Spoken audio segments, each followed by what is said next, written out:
Hi everybody, this is Julie and I'm creating a quick little mini tutorial on when to use a comma and when to use a semicolon. I think this is appropriate time, and I noticed that some of you have already submitted your narrative finals, and you submitted it a couple of days ago even, but that's okay. You're welcome to go back based on this tutorial and make some changes and submit a more recent version. I always grade the more updated version of the two, and I never go in early. There's just too much work going on for me to go in early and grade papers.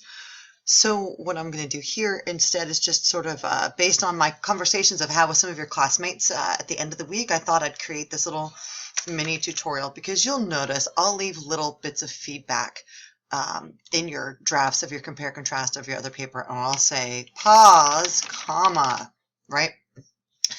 And what I'm trying to suggest here is that there are the rules to English are kind of weird, and English is this hodgepodge language of German and Latin and Saxon and Swahili and French and Spanish and all of these languages mixed together. And so it's not so much consistent as it is you just have to learn the rules. It's all about memorization of grammar rules. And, we have the regular verbs and they kind of work the right way. And then we have irregular verbs and so on and so forth. And punctuation is not always a consistent rule either. You have to think about when you're using commas, for example, is don't worry so much about the grammar quizzes you've got in this class. It's all about what does it sound like when it's read out loud. Back in the day, as if there was a day, but back in the day, I included a little image here of some Latin text. And what you'll notice is that in this example, but not in all examples, I'm talking about texts that are probably 2,000 years old and beyond. When you look at these texts, there's not uppercasing and lowercasing, and there aren't quotes around dialogue, and you don't see periods, you don't see apostrophes. You do see these little dots in between some words or sometimes in between certain sounds, but punctuation was not consistent. And what Romans who were reading Latin had to do when they were reading a text was they had to read it out loud, and they read it out loud so they could suss out the differences between the one word in line and the next word in line. Punctuation evolved over, thousands of years, and even punctuation between American English and British English is different. So for example, in American English, we use double quotes to signify something that's being quoted, but in British English, they usually use single quotes, and then they flip it, a quote inside a quote. In American English, then moves to single. So you're saying somebody said something, and it's the opposite for the Brits. So even within the same sort of language systems, you have differences in punctuation. And so when you're writing in an academic space, what you want to make sure is that if the text was read out loud, that's where the punctuation goes. And that's the key for comma use, and that is the key for semicolon use, and it's about pauses. So if you see here, I'm going to actually just make this a little bit bigger. I'm going to zoom this up to probably 150% here to make it a little easier to read. But my notes are, commas are short verbal pauses, and semicolons are bigger pauses, most often used to connect small sentences together, and those sentences are called independent clauses. And I can just probably take that out, right? It makes a little bit more sense. So I've got some examples for you, and I pulled this from an article, and what was the author's name? Where was it? This is an article called "Are Probiotic Foods a Waste of Time?" and Monica Renagle. Okay, I just wanted to make sure that I had her full name in here. Okay. This is what she says, and you can kind of hear where commas go, and then I can add some of the rules. But commerce, she says, isn't one to wait around for all the data to come in, although we have a long way to go before we understand exactly how to influence and interact with our microbiota. Now, of course, there's a pause there. We're already being bombarded with new products. And then, of course, she creates a list. So if you look at this piece of punctuation, the colon's perfect, right? Because right after that colon is just a list. Probiotic powders, juices, teas, fizzy vegetables, funky soybeans, and fermented grains. So you've got all of these commas here because they're just separating items in a list. Now, this is an interesting comma because this is what's called the serial or Oxford comma. It usually separates the second to last in a series. Now, in certain styles like Associated Press or newspaper style, they don't include that comma because back when newspapers were printed, They wanted to save every single character. And the shorter you can make each line, the more you could fit onto a page. The more you could fit onto a page, the more you'd save in printing costs. So there's lots of interesting abbreviations when you look at newspaper style versus, say, APA style.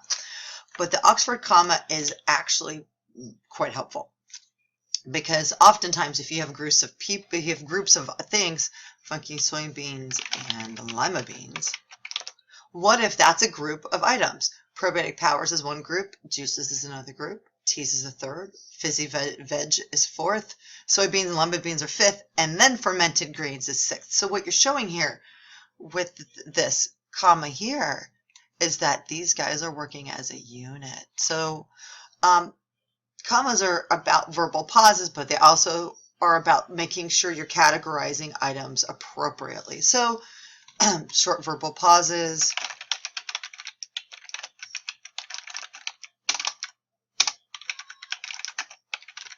and appropriate groups, okay? So she says some of these are traditional foods that have been around for thousands of years, of course. And you'll notice when I'm reading this out to you, even though I read very quickly, I'm pausing to show you where the reader should slow down just a little bit.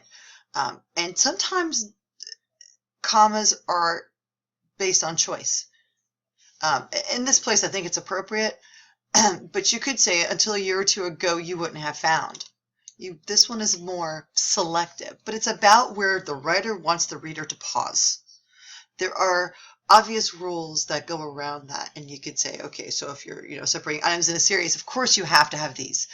It would confuse the reader otherwise, but once in a while you just need to slow a reader down. So that's commas in a nutshell. It's about if you read this out loud, and when you train somebody to read this out loud, you're giving them a cue of where you want them to just pause just a little bit. Okay, so comma use in a nutshell. If you look it up after the word microbiota here, you'd say, although we have a long way to go before we understand exactly how to do this, we're going to do this. So it's an although X, Y statement. Although X, also Y. So you slow down in between those statements to show that you're switching gears. So although we do this, we also do this. That's why that pause is there. So commas are often short verbal pauses that help you switch gears, that help the reader slow down to make sure that there are different movements that happen within sentences. And the key is, for 85–90% of the time, if you read it out loud and you read slowly and you exaggerate the reading, you're going to catch where that comma goes. Don't worry about memorizing grammar rules. Ignore the quizzes that you're taking. They're less important. Sometimes it's helpful, but also bear in mind that the quizzes that you're taking and the practice that you're doing can also institute overuse of punctuation. So you have to be careful that after you take these quizzes, you don't then go into your narrative draft or your compare-contrast draft and you start adding more commas everywhere. If you don't know the rule, read it out loud and exaggerate, or have somebody read your sentence out loud to you and listen to where they pause, and if you think they would pause there, add the comma. As you're working on these drafts, you can always highlight a particular section. Like I pulled this paragraph from Renigal, and you could email that to me and say, hey, are my pauses correct here? And then I will read it and I'll tinker with it. I'll see where you put your punctuation. I'll let you know. Remember, writing is a community experience, because you generally, unless it's a diary, a journal, you're not writing it to yourself, you're writing it to an audience. And so understanding how your audience is going to engage with the text will make it easier for you to figure out where your punctuation goes. So the other thing I wanted to show you was this great website, and I'm often including this, and I'll plug this in under the video. But this is the Capital Community College Foundation website, and it's their guide to grammar and writing. And I love this example because it explains what independent clauses are and when to use those fun-loving semicolons.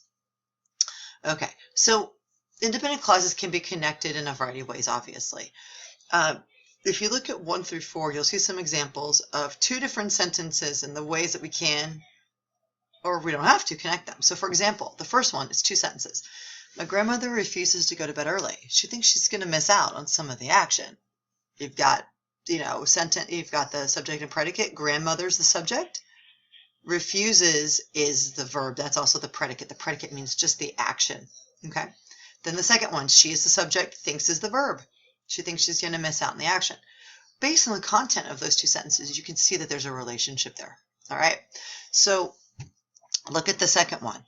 My grandmother refuses to go to bed early. You could put a period there, but a comma on its own is not strong enough. So in this case, a comma and a conjunction makes what we call a compound sentence. Two little sentences that you connect together. You wouldn't say my grandmother refuses to go to bed early, comma, I'm afraid. That's not strong enough. But the comma and connects the two sentences together and gives you that pause. Okay? So you could just have a period, or you could do comma and or comma but, depending on the relationship between sentences. You could choose a semicolon on its own. I'm a fan of this. I like this. In spite of her cold, my grandmother refused to go to bed early. You could have a period there, but the writer decided not to. She's afraid she'll miss something. There's a direct relationship between the content. My grandmother doesn't want to go to bed early because she's afraid she's going to miss something. Instead of using the word because, you can play around with the way you present the text. And one of those options is the semicolon. Okay, related content. And this, of course, creates a nice cadence in your narrative writing or in your compare-contrast writing.